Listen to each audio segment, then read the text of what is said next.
Hi, this is Linda Groundwater, and you're listening to Flipside, the true story of Bob Crane. After decades of research, publication of our book, Bob Crane, The Definitive Biography, and ongoing efforts to share Bob Crane's true story, Carol Ford, D. Young, and I have earned the designation as being Bob Crane's official biographers, and we are endorsed by the Bob Crane estate and many members of Bob's family. This episode continues our special series showcasing Bob Crane's work in radio. In September 1956, Bob Crane took over the mic at KNX-CBS Radio in Hollywood, California, after spending 6 successful years in radio on the East Coast. First at WLEA in Hornell, New York, then WBIS in Bristol, Connecticut, followed by WLIZ and WICC in Bridgeport, Connecticut. Bob took the West Coast by storm with his innovative broadcasting style and technique. KNX hailed him as having the wildest, funniest morning program in radio, and the only radio personality to host leading film and television stars for live, unrehearsed interviews daily. He became known as the King of the LA airwaves and radio's Man of 1,000 Voices. His KNX colleagues considered him a true radio genius. Despite his success as an actor on Hogan's Heroes, Bob never really left radio. In the late 1960s, he volunteered for the U.S. Armed Forces Radio Network. In the 1970s, Bob filled in at KMPC in Los Angeles, and in 1976, he returned to WICC and went on the air to help the station celebrate its 50th anniversary. While he was at KNX, television producers were eager for Bob to transition the celebrity interview portion of his radio show to the small screen. He was offered the opportunity to succeed Jack Paar as host of The Tonight Show, but he declined, and subsequently the offer was made to Johnny Carson, who of course accepted. There were many such offers, but he turned them all down because he wanted to focus on his acting career. In December 1964, he was cast as Colonel Hogan on Hogan's Heroes. His last KNX show aired on August 16, 1965. On Saturday, May 30, 1964, Bob hosted a 4-hour 8th anniversary special of his KNX radio program. For this special broadcast, he aired clips from many of the interviews he had conducted over the years at KNX. Part 2 of his 8th anniversary special is presented here, and celebrity guests in this segment include Jule Styne, Charlton Heston, Meredith Wilson and his wife Rimi Wilson, Shelley Berman, Arthur O'Connell, Marilyn Monroe, Alexander King, and Jayne Mansfield. Advertising includes commercials for National Airlines, Bandini Fertilizer, DelMonte Tomato Sauce, Chrysler, Camel Cigarettes, and Delta Airlines, among others. As we continue to petition for Bob Crane's posthumous induction into the Radio Hall of Fame, we'll showcase some of his radio work here. We'll also delve more deeply into his radio career in future episodes, sharing how he developed his show and why he is worthy of the honor of being inducted into the Radio Hall of Fame. We now ask you to sit back, relax, and enjoy. This is Flipside, the true story of Bob Crane. Hi, and welcome back to the second portion of our 8th anniversary show. We'll be here till 5:12. There's no business like show, business like no business I know. Everything about it is a payment. Everything the traffic will allow. Where could you get that happy feeling when you are stealing that extra bow? There just ain't no people like show. People make smile when they are low. Yesterday they told you you would not go far. That night you open and there you are. They say on your dressing room they've hung a star. Let's go on with the show. We're going to be talking to the late Marilyn Monroe again on this portion of the program, and Shelley Berman and Alexander King and Jule Styne and Charlton Heston, just to name a couple of people. Oh, baby, that's what I like. I knew you would. That's why I mentioned it. F&P. Fruit and vegetables. F&P. Fruit and vegetables. Finicky people like F&P, 'cause F&P. So finicky. There's more to your liking in F&P, 'cause F&P.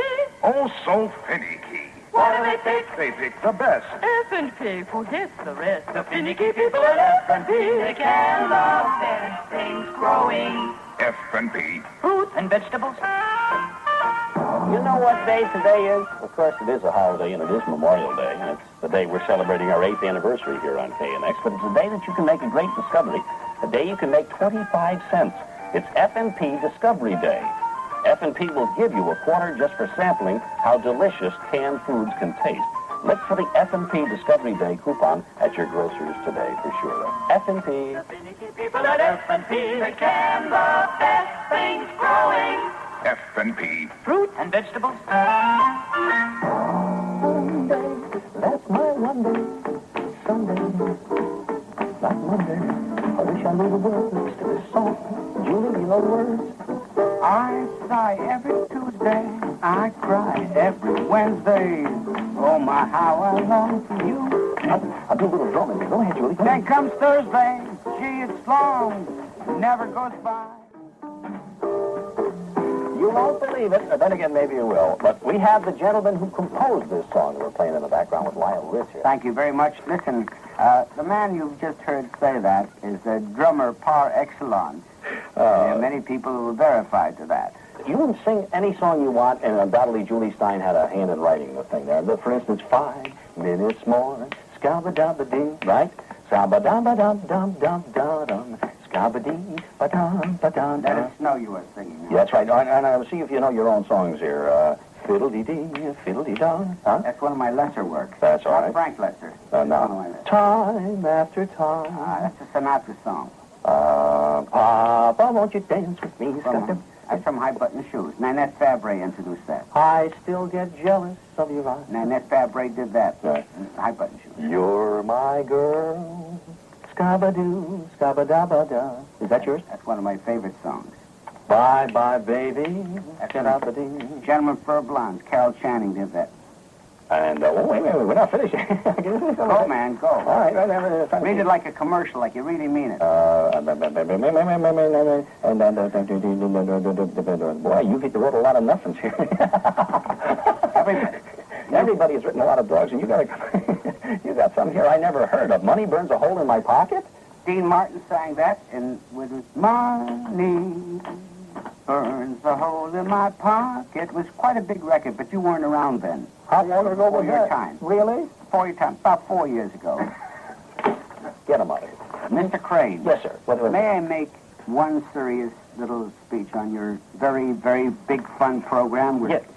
Because I must pay you this compliment. You are the most active man I've ever seen behind the microphone. You do everything but sweep the floor at the same time. Well, I'd like to. I'm very happy to be here. Very happy, in fact, to meet you for the first time.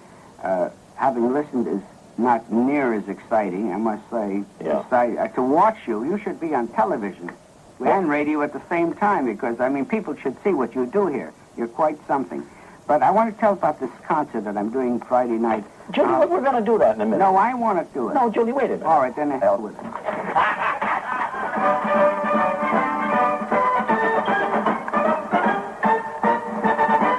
Oh, dear, I will never live that one down. We've had many guests that wanted to say that to me, but Jule Styne, world-famous composer of the music from Gypsy and loads of others, he was the only one that had the nerve to say it.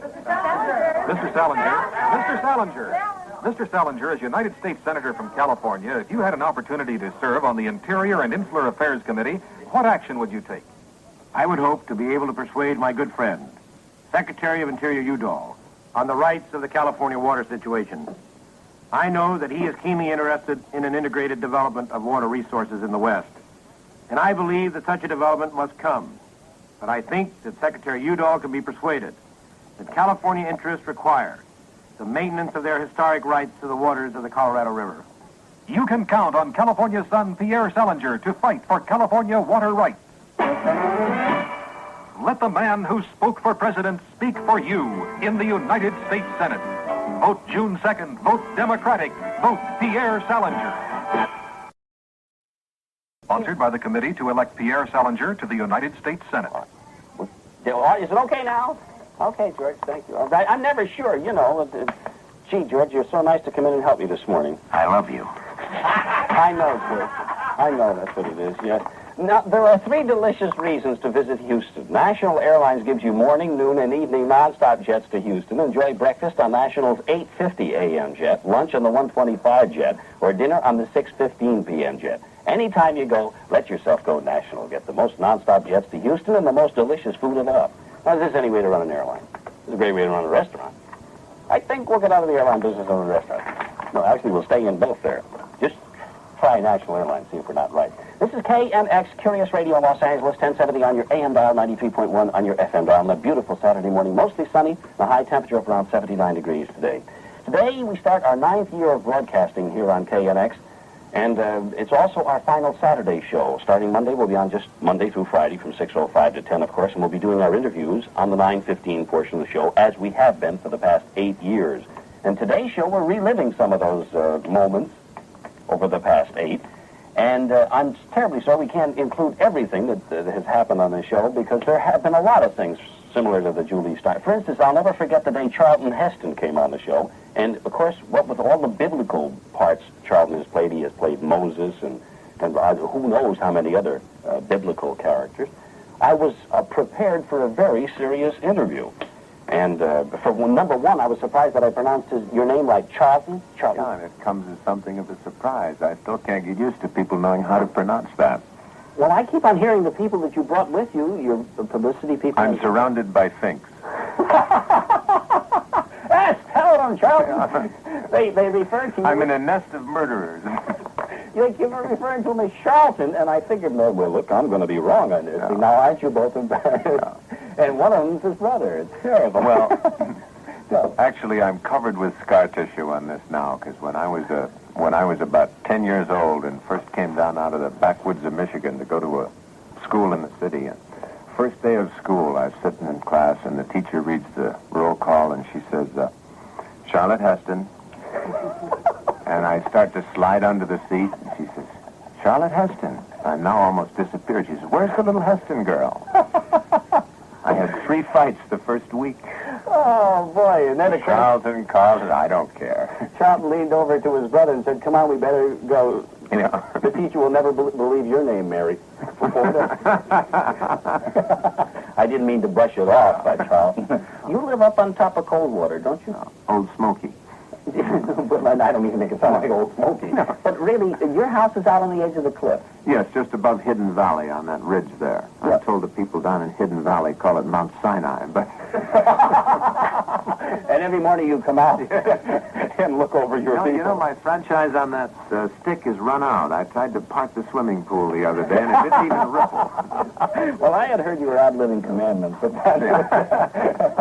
forget the whole thing, and you absolutely refuse to walk on other people's water. Absolutely. When you're swimming in their pool. Charlton Heston will be talking to Meredith Wilson, his lovely wife, Rimi, in just a moment. 20 and a half minutes after 9, this is Wayne Newton. Oh, Swanee, how I love you, my dear old Swanee.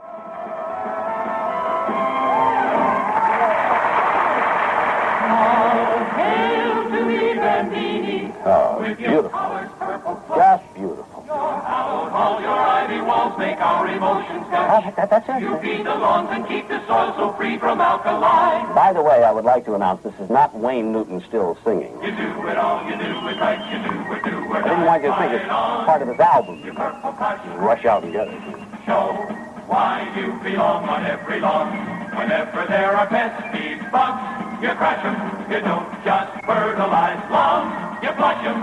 Greening up lawns at prodigious rates. P-U-R-C-L-E-P-L-U-S-H. So, hail to me, Bandini. It's no coincidence that the grass is always greener on the plush side of the fence.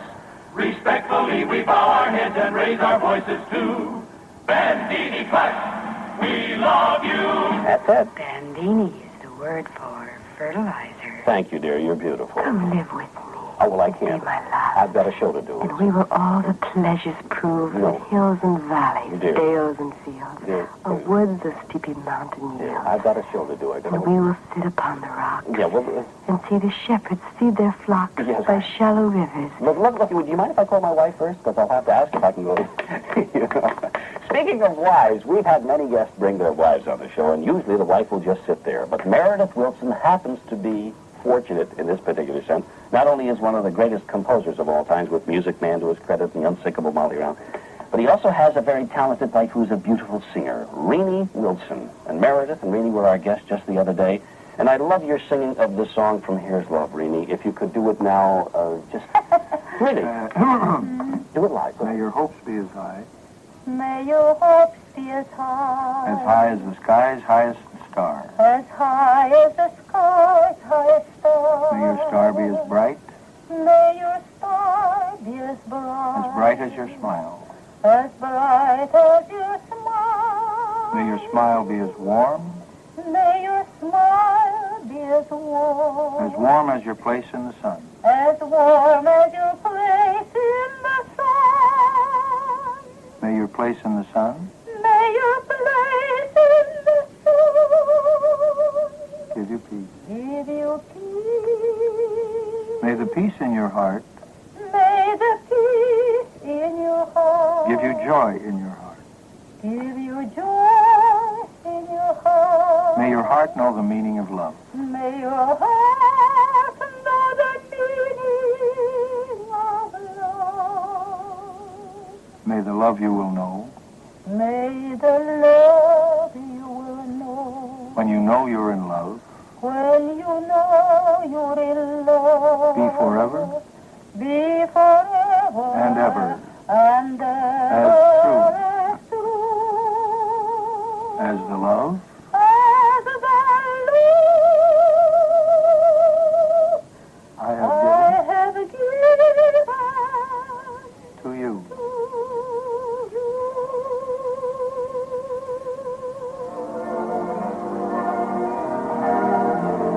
May your hopes be as high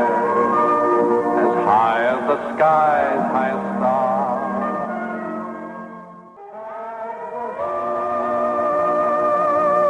I have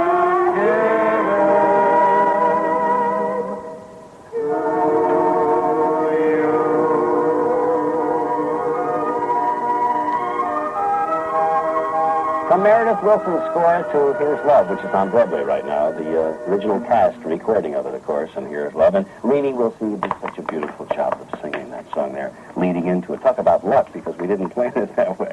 You know, in Meredith, during the war, I understand you were with Armed Forces Radio Service out here in Hollywood. And it was different than the usual type of outfit during the war, because you fellows really didn't pay too much attention to protocol. A lot of you went around in civilian clothes. A lot of you went around without ties. Some guys even wore sneaks and drove to work in big chauffeured limousines because they were supplying entertainment to the troops, you see, and the central area was here on the coast. And for that reason, they worked almost like civilians. What's the story you hear? That one of the stories you just told? Of course, my very favorite story about the Armed Forces Radio. I'll rephrase that. One of my favorite stories, I guess. Oh, golly, when you begin to think back. But, you know, Bob Welch.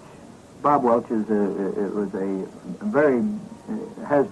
and still is, a very important producer. He produced Bob Hope's a good many of his movies, and he produced a lot of famous radio shows, and he's doing a lot of television now. And Bob Welch was one of our sergeants over there, and he was he was in charge of the talent when he first came in, and he didn't see why you had to tie your necktie or why you couldn't keep your shirt collar open or walk around any way you wanted to. Yeah. There was another. Now, a corporal that we had there was Lester Linsk. Now, Lester Linsk is one of our biggest talent agents. He was a corporal in Armed Force Radio Service, and his great producer, Bob Welch, was a sergeant. So, and who should walk up the top of those stairs one day but General Walker, 4-star General Walker, in charge of the entire personnel of the whole United States Army. What happened? What ill wind blew him into our post? I will never know. But up to the top of the steps he walked, and he stood there, and he looked into the door of this talent room. And there was Sergeant Welch, with his feet up on the desk and a cigar in his mouth and his hat back over his head, and he's talking on the phone. And he glances up at General Walker, continues talking. Yeah, he says, well, that's the way I always figure it. He says, we want to have the fellows down here. He says, and the general is going, standing there, and he gets red in the face. And the only reason he doesn't speak is because he can't think of any invective that's strong enough to suit the situation. And finally, he says, about the sleeves. I'm talking to Lester Lynch.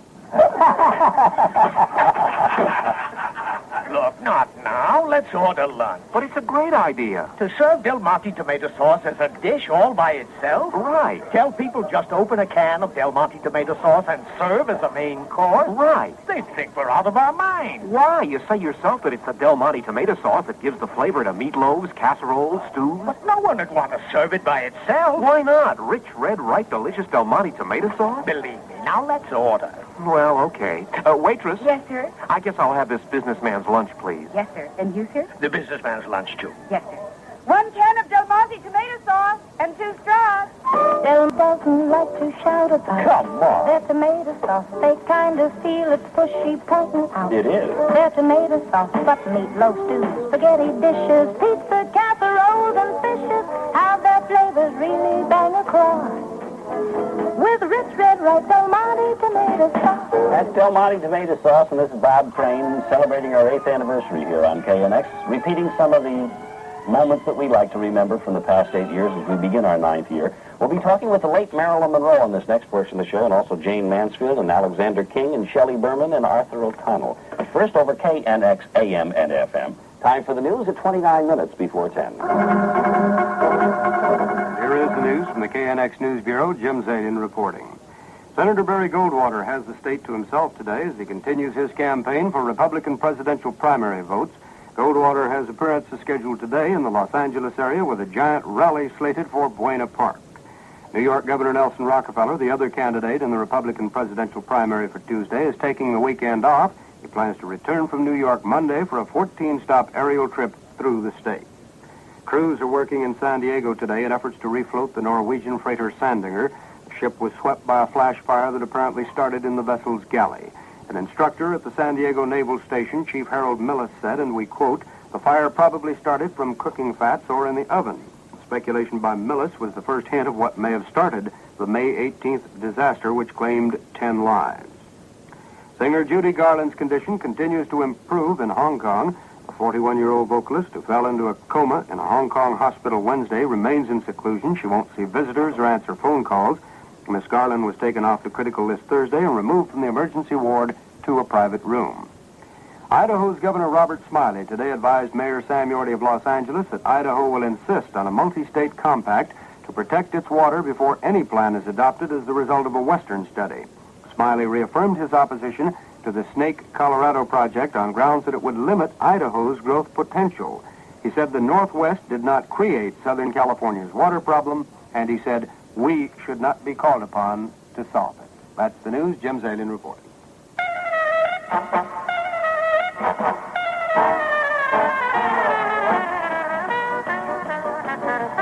On this Saturday morning, May the 30th, Memorial Day, we are reliving some of the moments of the past 8 years. Many times people have said to me, in the interviews that you do, Bob, do you ever get into trouble with the artist? I mean, do you ask something that they really get mad at? Once in a while, maybe a little mad. We had Shelley Berman on the show about 5 or 6 years ago when he first came out and first hit the big time. And Shelley didn't quite understand what I was doing. By the end of the interview, it was pretty much touch and go. He wanted to go, and I kept touching him, saying, "Please stay." And it was, it was a tense moment, anyway. I'm not sure how I know how to cope with this conversation. I think you're violating all the rules. I've come down here to talk to you. I don't know what to say to you. Well, you can just say goodbye, Shelley, and we'll see you at the interlude probably tonight. I sort of hoping you wouldn't come in. Thanks. 12. May I have your attention, please? You got it, sir. Right now, the price of a Chrysler is less than $7 a month more than a comparable model Chevrolet Impala or Ford Galaxy 500. That's almost hard to believe. This is a full-size Chrysler Newport four-door sedan with V8 engine, power steering, power brakes, automatic transmission, radio, and heater. Based on each manufacturer's suggested retail price with a third down and 36 monthly payments, a Chrysler is now actually priced less than $7 a month more than a Ford or Chevrolet. Not included are the variables which apply to all new cars: destination charges, license, finance charges, state and local taxes. If this makes sense to you, see your Chrysler dealer. That's it, Chrysler. Move into full-size Chrysler for less than $7 a month more. See your nearest Southern California Chrysler dealer. You'll find his price may be even better than you ever imagined. And of course, the new Chrysler for 64 has things no other car has got. There are 12 headlights. That's right. 6 are just for daytime. Only Chrysler's got that. The tail lights have been improved, too. Right. When they all go on at once, they spell mother. Which would have made it a good Mother's Day gift a couple of weeks ago.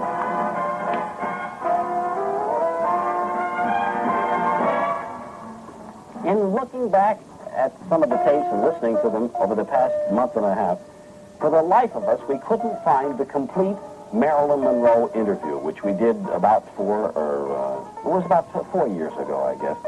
We only managed to find 2 short portions of the interview that we did with Marilyn out at 20th Century Fox. And at that time, she was making the picture Let's Make Love with Eve Montan and Tony Randall. And she came into the room in a beautiful slack outfit. I thought, Charlton Heston. is this a dance outfit thing that you do? No, it's just a pair of slacks and sort of an old sweater. That's a nice old sweater. Nice old pair of slacks. Are we on, Bob? Yeah. Wow.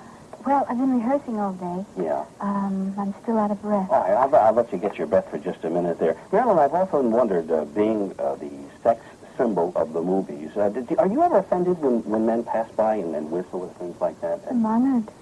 Really? Of course. Do you think most women are? Of course. That's the high point of, is that a big compliment? Yes. Well, how about when you whistle at a girl or you feel like whistling? How was Jack Lemmon to work with? Wonderful. He's a wonderful actor. He's a very funny guy. You're working with a funny guy in the new picture, Tony Randall. Yes, very funny. You want to know something? This will knock you back on the back of the couch here. I was supposed to test for this picture. Hmm? Did you mean that with all that was inferred by the you? I read a lot into the lines.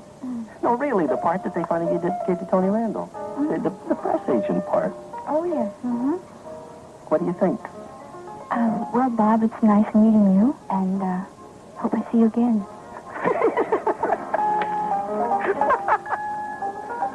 Oh, dear. The late Marilyn Monroe, in an interview we did at 20th Century Fox, for which we want to thank another gentleman who has since passed away. He was one of the first people we met in coming to the coast here 8 years ago, was the late Jerry Wald. In talking of people we've met, and many times you will say, what's the most interesting character you've ever had on the show or over the years? Alexander King, maybe not the most interesting, but the most violent character. And we'll get to him in just a moment, and you'll see why. And once he starts, if you've seen the Jack Parr Show, then you know Alexander King. Formerly an editor of Life magazine and an author and a very learned man, by the way. Who's at the door there? It's camel time, it's pleasure time for you. Camel time is any time when nothing less will do. Things all seem to brighten up every time you light one up. Right now make it camel time, have a Camel cigarette. The best tobacco makes the best smoke. The exclusive Camel blend of choice quality tobaccos has never been equaled. For clean-cut taste, honest enjoyment, easygoing mildness. The best tobacco makes the best smoke. Right now make it camel time, have a Camel cigarette. Right now make it camel time, have a Camel cigarette.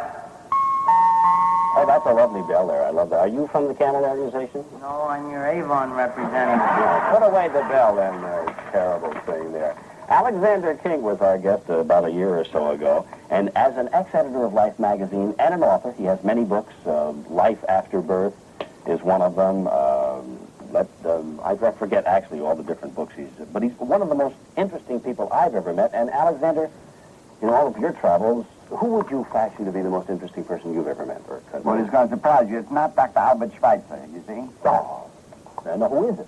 I think the person that I was most impressed by in my whole life was Frank Crowninshield, who was the editor of Vanity Fair, because he was another old man who bore his years with grace, who had wonderful taste in art, in books, and in the things that matter, you know. And also he had an enormous gallantry, which made him very attractive to women, you know. And I consider that a very successful life. And the most successful thing was he turned down 7 dinner invitations every evening. He didn't go to them, he turned them down. That takes enormous self-denial, you know. Where did he eat? He ate home, alone, like a sensible man should with his family, you know. You know, I've been around for quite a while. Now I'm 63. First of all, I can't do anything because I'm deathly ill, you see, and I can't take advantage of all these great opportunities I get, you know, all those people who fall around my neck and everything. Well, there are 70 badly dressed women living on my floor. And the worst of it is yesterday I went to... Am I on the air now? Sure you are. I couldn't be happier. Because whatever nauseates me is I went into a store with my wife to find some little dress or something, and there was a dame walking around with enormous fat shanks and bare feet and smoking. This was somebody's mother, obviously, you know. And this horror, you know, I'm practically a vegetarian. To see such a meat market perambulating, it was so upsetting. And all like those girls that are walking around with those rollers in their hair, you know. But I'm not married to these broads, and they're walking around with those enormous rollers that curl their hair. Hey, you're married to a young girl, aren't you? I'm married to a girl in her 20s. Yes. I think it rejuvenates you to marry a young girl. And what sense would it be for me to marry a woman of 72, you know? I'd have to carry her around. Destiny was very kind to me. First of all, I was an only child, which is the greatest pleasure a man can possibly have. Because imagine if I had a brother. He'd have one eyebrow across his forehead, he'd have a big wet hand, you know, and I'd suddenly have to say, here's my brother. And if it was my sister, she'd be the town tramp. So I never had this embarrassment at all, you see. I'm just by myself, you know, take it or leave it. Yeah. But, what were you with Life? What was your title there? I was the idea man. Anybody came near me, I said, what's the idea? Really? I'm one of the mildest of men, in case anybody should ask you. But nevertheless, I have a reputation for rowdiness, quite undeserved. That's what it is. You know, it's something crazy. When I on one of the last shows that I did in the East, so that the stage manager is leery of me. I guess that's the word. And he came in and he said, "There's a young man outside who would like to see you. Shall I bring him in? He's very persistent." And I figured if he comes in, he'll sit down. I'll have him on my hands for the rest of the evening. So I figured, now I'll go out and see him. So I went out, and who was the young man? It was Sal Mineo. Very sweet boy, you know, very nice guy, soft-boiled eyes, you know, complete. And he clutches my hand, and he assures me he's a great fan. And I said to him, what's on your mind, son? And he says, well, I tell you, he says, I have many problems, as I'm sure he has. But the one that could be negotiated, you know, in public, he said, you know, I was in Exodus. I said, you did a very good job. He says, exactly. He says, well, now they're doing a picture about Sicily and Sicilian gangsters. And I can't get the part because they say I'm too Jewish. You see? Now, he was typecast, you know. He says, but you realize, he says, Mr. King, I am a Sicilian. I said, well, it's not going to help you anything, you know, because I've been up against these bars all my life, you know. I'm the product of Austrian Baroque and American cold shoulder. And you're going to get no place. Just settle for this. You know, you're still young. Answer me. Why did Sal Mineo come to you? Because I'm the fatherly type. I awakened this in old policemen, you know. I mean, I'm the only old man left in the world, don't you know? Everybody else is a senior citizen. All the other morons, you know, going around in blazers, acting very cute and young. I act like an old man. I'm cantankerous, you know, and all this, as becomes my age. Also, I wear black, you notice. Is a commercial about to fall down on me now?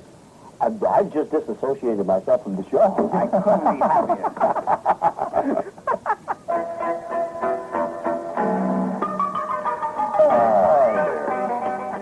How to get in trouble, Bob Crane style. And it happens every day at 9:15 here on KNX. 1070 on your AM dial, 93.1 on your FM dial. On this Saturday morning, May the 30th, repeating some of the interviews or portions of interviews we've had during the past 8 years as we begin our 9th year here on KNX Radio. These are the Guitars Incorporated. In just a moment, we'll be talking to Jayne Mansfield, Arthur O'Connell, and Mr. Jonathan Winters.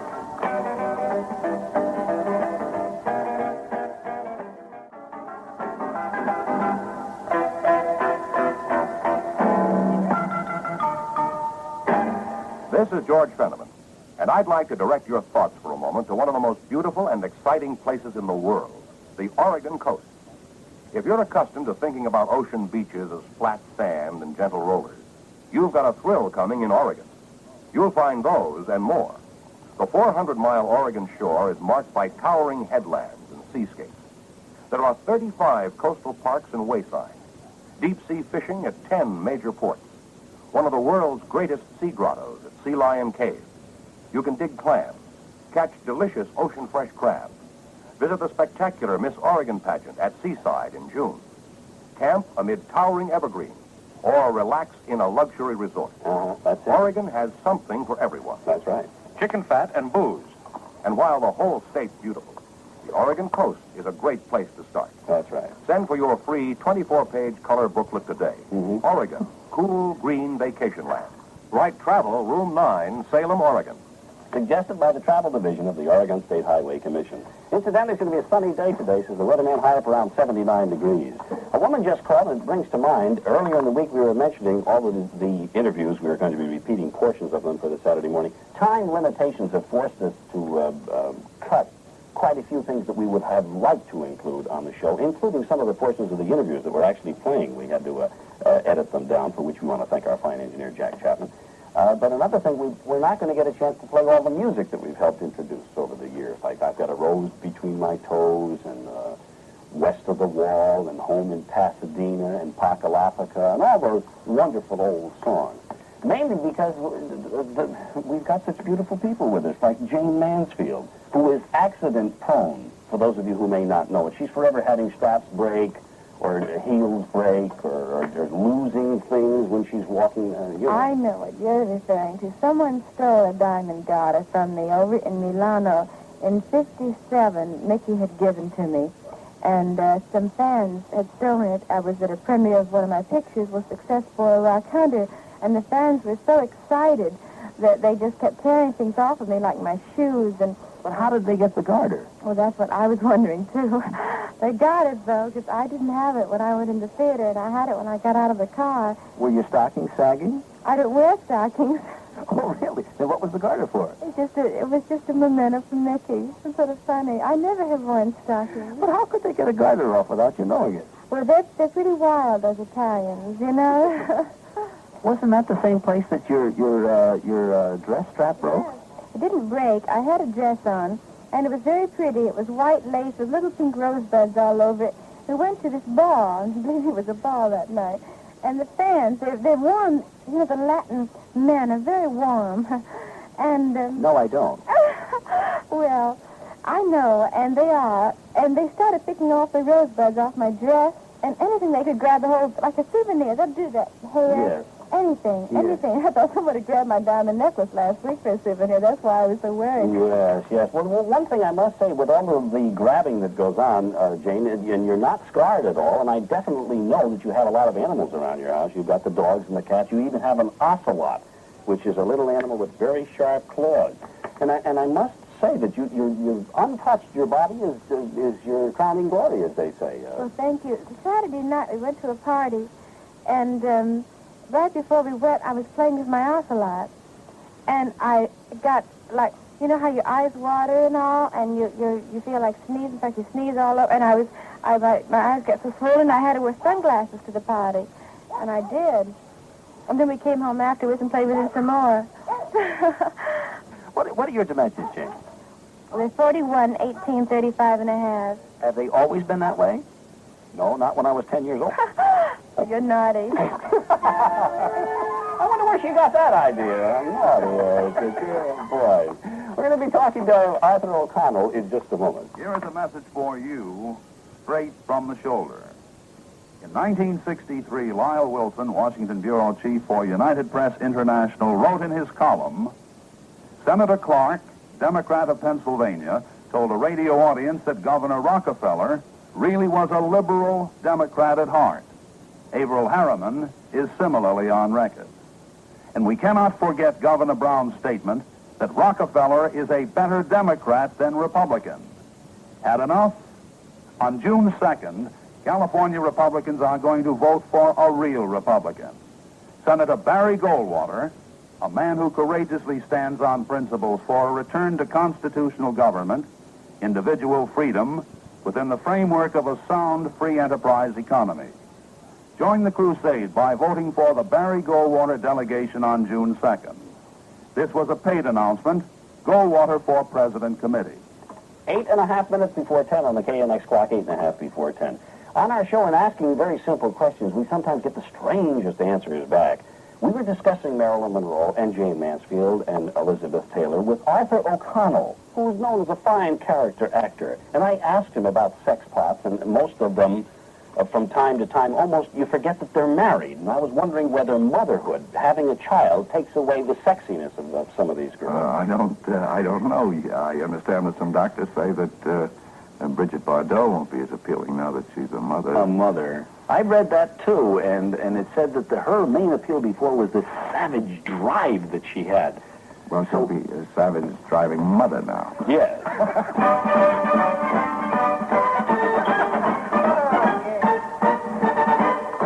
Hello, I'm Victor Jory. Yes, Victor. Talk about Oscars. If awards were given for the best performance of the year by an airline, Delta would be the critics' choice. That airline turns in a prize performance every year because when it comes to personal service, Delta really knows how to look after folks. I found that when I have to pick up at a moment's notice and be halfway across the country in a few hours, all I have to do is call Delta. When they answer the phone, I've no more problem. Delta takes over. Those Delta folks have a knack for making me feel I'm their most important passenger. Of course I like it. You will, too, when you fly Delta and find out what a difference that personal touch makes. Sometimes I wonder who enjoys flying more, me or Delta. Anyway, Delta gets my vote for an Oscar every year. That's right. They deserve it. That's Delta Airlines, of course, and you can fly Delta by calling your travel agent or Delta Airlines. They have 3 jets to New Orleans, 5 non-stops to Dallas, and the only jets to Atlanta. For reservations, be sure to call Delta Airlines. Just looking over our upcoming guest on the next portion of the show, we will be talking to Jonathan Winters later on, Olivia de Havilland, Phyllis Diller, Andre Previn, Gig Young, and Barbara Streisand, Stephanie Powers, Gene Krupa, Danny Kaye, Dick Chamberlain, Bronislaw Kafer, Eddie Cantor, Dr. Norman Vincent Peale, George Hamilton, Rudolph Frimmel, Keenan Wynn, Maury Amsterdam, Betty Davis, Otto Preminger, Steve Allen, Jane Meadows, and Bill Dana. That isn't enough. I give up. We'll be here till 5:12, of course. The following is a political announcement sponsored by the committee to re-elect Supervisor Warren M. Dorn. County Supervisor Warren M. Dorn has initiated a vigorous campaign to reduce the county budget and county taxes in the coming year.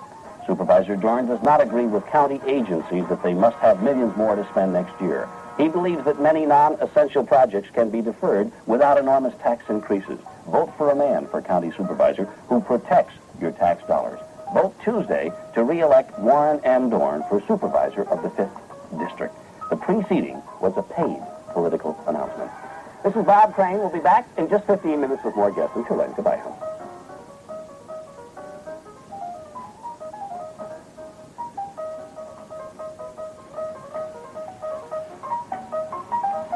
I was supposed to have read that later on.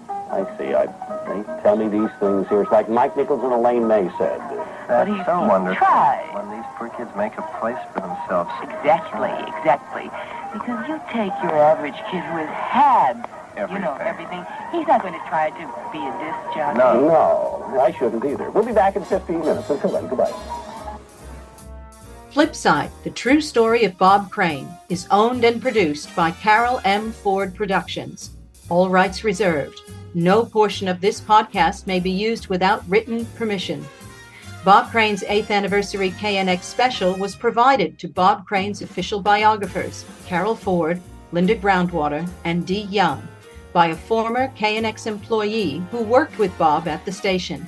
It is used here with the permission of Scott Crane. For archived episodes of this podcast and to learn more about Bob Crane, visit voteforbobcrane.org. That's vote, the number 4, bobcrane.org. You can also subscribe to this podcast everywhere podcasts are found.